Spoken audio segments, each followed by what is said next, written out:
Hello guys! Welcome back to my channel. As promised yesterday in my reaction to Hwaa music video, today we are talking in detail about both the title track Hwaa and the whole mini album I Burn by GIDLE. People have many mixed and spicy opinions on this entire comeback, so I thought I would share mine as well, since I stand these girls so hard. I'll keep it completely honest though, as I always do. Definitely consider subscribing because I post K-pop related videos twice a week. Now without any more rambling, let's get right into my review.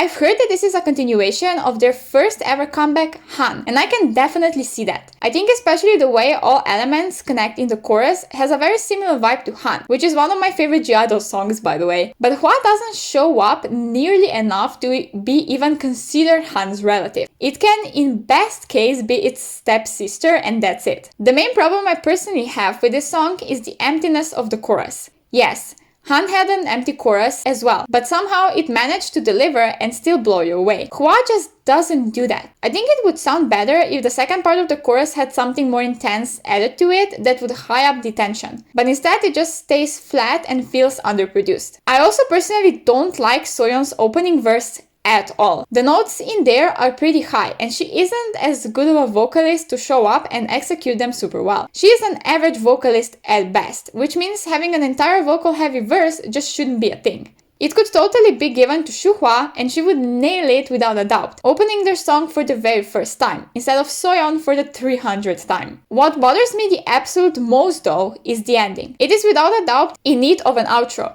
that was just never ever produced clearly. There is a dance break and like half of the chorus when it all of a sudden just cuts off. It's literally like when you're on a deadline with submitting a paper and you forgot to do it, so you just put effort in the main part of it while you just write 3 sentences for the ending. I've listened to it many times now and it bothers me time after time. I don't think there will be ever a time when it doesn't. Overall, the song is nice and I really love the darker vibe to it, but in its production, it just fails to deliver. It's definitely something I can see myself listening to here and there, but probably won't age well at all. We will see.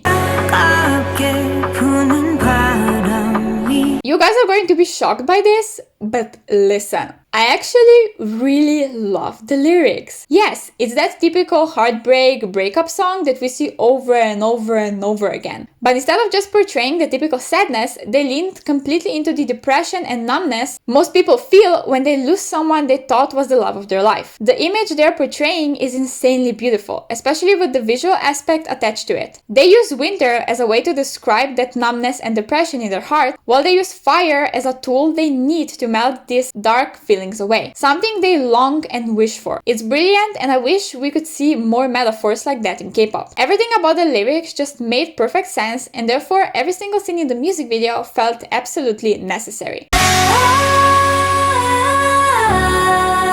Yes, I've seen people complaining all over Twitter that GIDLE copied Blackpink's How You Like That music video, but some of you love to be dramatic, so what's new? I definitely see the similarities at certain points, but Blackpink doesn't own winter or red hair for that matter, so y'all sit down and relax. The music video is absolutely stunning. I love the heaviness of the winter concept and how big of a role it actually plays. Close-up shots of the girls are stunning as well, and the contrast between cold winter and warm fire just works really well here. There wasn't a single scene I didn't enjoy or think it wasn't perfect. Is this my favorite music video by them? No. Oh my god still takes the cake. I can say though that as of right now, it's pretty close second. Everything just works and doesn't look messy at all. There are some elements from their previous music videos in there, but they are very subtle in my opinion and I can't really tell you what they mean because I literally have no fucking idea.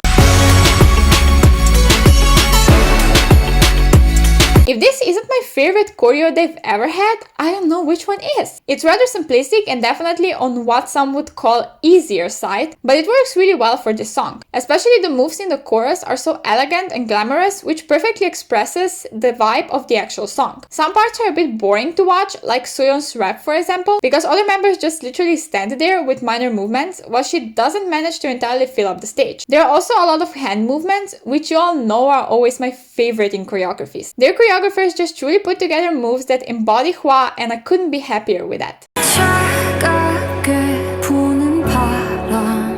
Do I need to tell you about it even? I feel like most of you already know what I'm going to say since I sound like a broken record at this point. Shuhua not getting lines is ridiculous and I'll never understand it. I thought we left the shit of making her a background noise in Señorita, but clearly that's not the case. Those notes she sang before last chorus showed how capable she is of delivering and how much she deserves to be in the spotlight more. I don't believe the whole she isn't comfortable with English bullshit or she asked for this many lines herself double bullshit. Whoever is responsible for dividing lines between the members is at fault for this. Now, I personally believe that's Soyeon, since she produces all of their songs, but I don't know for sure. Let me know in the comments if you have any information on that, because I would love to know who to be angry with. Also, Soyeon got way too many lines. Not that she doesn't deserve them or something, but knowing she produces and writes all their songs, which already gives her recognition, I think it's pretty selfish of her to also put herself in the spotlight to this extent. Yes, have a whole damn rap verse. Go off with it. Rap your ass away. I will forever be here for that. Because she is indeed an amazing rapper and one of the best in 4th generation. But a whole vocal verse? Absolutely not. Not as an average singer at least. I have no vocal training by the way, but to me personally she really doesn't stick out and many other members who are trained for vocal positions could execute this opening verse a lot better than she does. For example, Shuhua. Like literally imagine how legendary that would be. Now let's move on from the title track to the actual mini album called I Burn. I will go in order of the songs on the track list and let you know my quick thoughts on them. The heaviness this song holds literally made me tear up. This is the winter part in its most painful core. I think all of the sadness is really saturated in the chorus, despite it being pretty short. It's an amazing intro into this album and I love it simply for having that position. It's too heavy for me to listen to it regularly, but you can be very sure it will be on my emo breakdown playlist for the times when she's needed. The vocal delivery was also nothing shy of perfection. I especially enjoyed Miyeon's and Soojin's voices a lot. They held so many emotions and showcased them well. The song also perfectly transitions into Hwaa if you play them one after the other. It's amazing and makes me super excited every time. Already from the teasers, I suspected this is not going to be my favorite track on the album, and after hearing the whole thing, I can for sure confirm that. There is nothing inherently wrong with this song, like, at all. The production style just isn't for me, and the chorus lacks some power in my personal opinion. I really loved Minnie on that bridge though, and I fell in love with her even more. I got some retro vibes from the production at certain parts, especially pre-chorus, which is maybe why I just can't get around to enjoying this song. I can see it being many people's favorite though. This song is really simple, and I think I wouldn't love it as much if Soyeon's rap didn't absolutely slap. It's truly necessary in this song to give it substance and make it interesting. Otherwise, it's quite bland, but it does have that catchiness which sticks in your head for a pretty long time after you listen to it. So I guess its main goal is achieved. It's not the best on the album, but also very far from the weakest. I personally enjoy it and will put it on my playlist since it's easy to listen to in any situation or mood. I don't wanna think about you without you.